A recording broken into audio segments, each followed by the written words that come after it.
Ibang klase ang luto namin na biko, guys. Ayan, oh.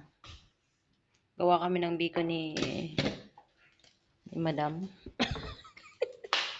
Delikado ako nito. Baka matusok ako Ayan, guys, oh. Hinihiwa niya ang mangga. At ilalagay.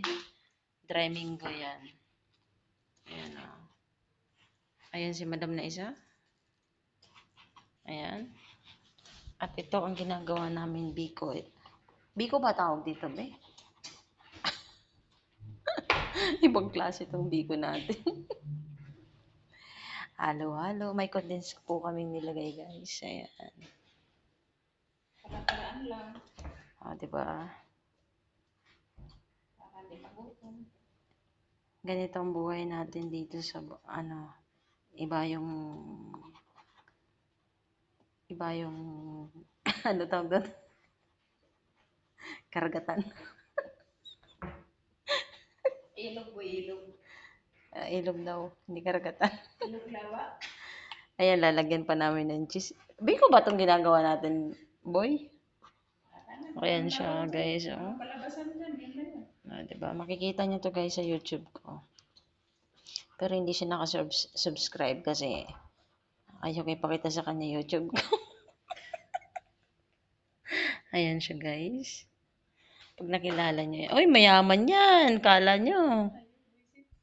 Alam niyo ang sahod niyan dito is 5K. O, dirham. Saan ka pa? Samantalang yung sahod niya, sa sahod na alam mo yun, kalahati lang. Saan nga pa? O, diba? Yung sahod niya ng 5K, sa sahod naming dalawa ng kasama ko, kalahati lang. O, diba?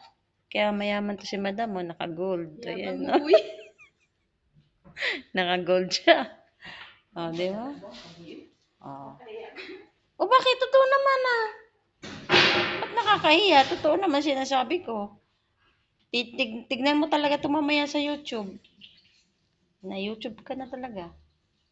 Ay, sa TikTok pala, boy. Ayan. Pero, gagawin namin, ito na. Ihalo na natin, boy. Hindi pa, dami pang susunod. Dami pa ba? Ayan. Lalagyan pa namin ng cheese. So, ayan.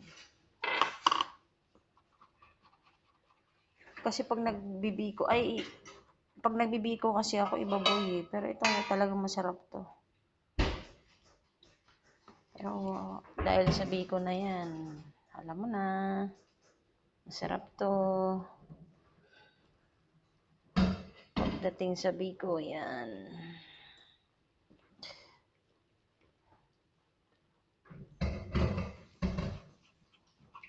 Yan, guys. Halo-haluin natin ang ating gata na may condense. Condense ang nilagay namin. Yan.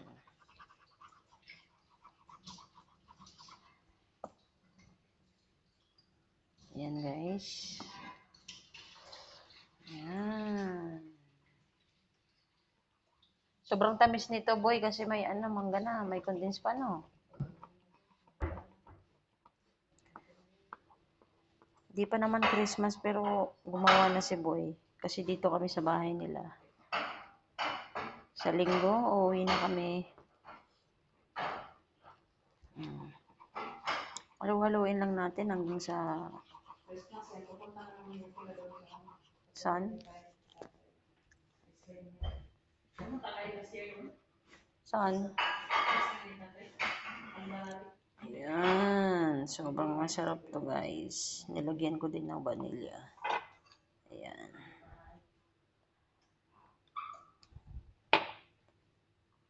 Ito sila ngayon, 25?